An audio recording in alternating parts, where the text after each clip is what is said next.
My idol for work ethic Yes. is always Ian Chappell. Hmm.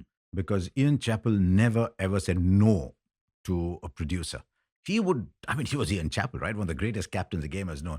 And one little producer went up to him and said, Ian, this stint, right here, mate. Boom. If someone left early, half an hour earlier, some people do, they look at their roster and say, Yeah. Ari, mera to khatam ho gaya. Yeah. And if someone left half an hour early, he'd say, paying you less today, is it? Oh, It came home. You don't nice. leave till the game is over. We want to talk about commentary and broadcast because it's such an integral part, right? I mean, if you talk to the average Joe in the street, they're watching it now with 30 cameras. They watched it ever since they were kids. There's nothing really that you can teach them about cricket, right? So it's storytelling. They want the stories. They want the insight. They want something that they've not thought of. Have you seen commentary change? Let's talk about the viewers first. What the viewers want from it over the last few decades. Of course, it's changed. It's changed enormously. It's become a lot chattier. Hmm.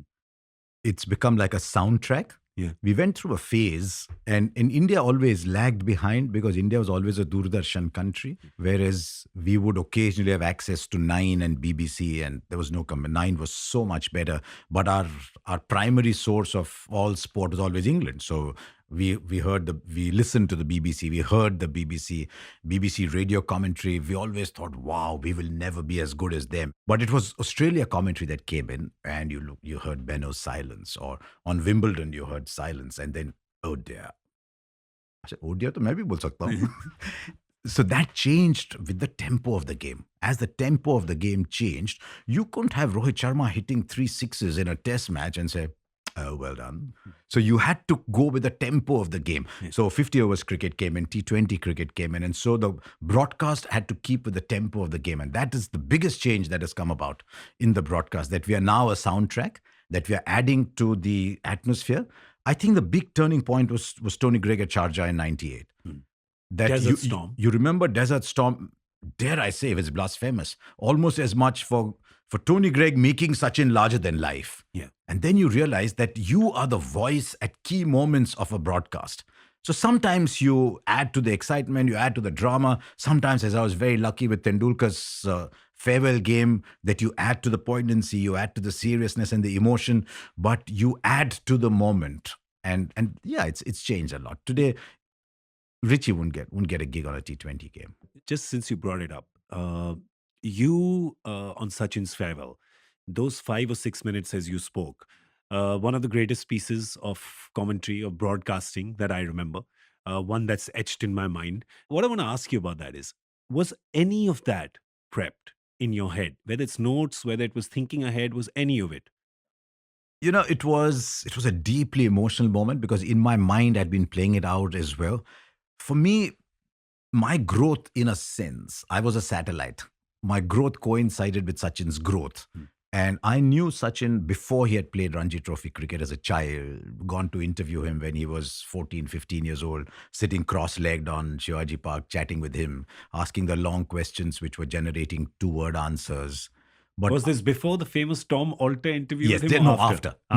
after Tom's interview, because Tom's interview was the first recorded on television. I was doing it for a magazine called Sports World in Kolkata, and the article appeared with a headline saying, "Is this the greatest schoolboy cricketer ever?"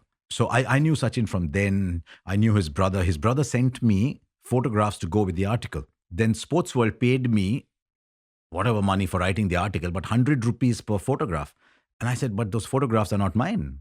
They were given to me by Ajit. So I wrote a check for 200 rupees to Ajit Tendulkar, saying this is the money that I got for the photographs.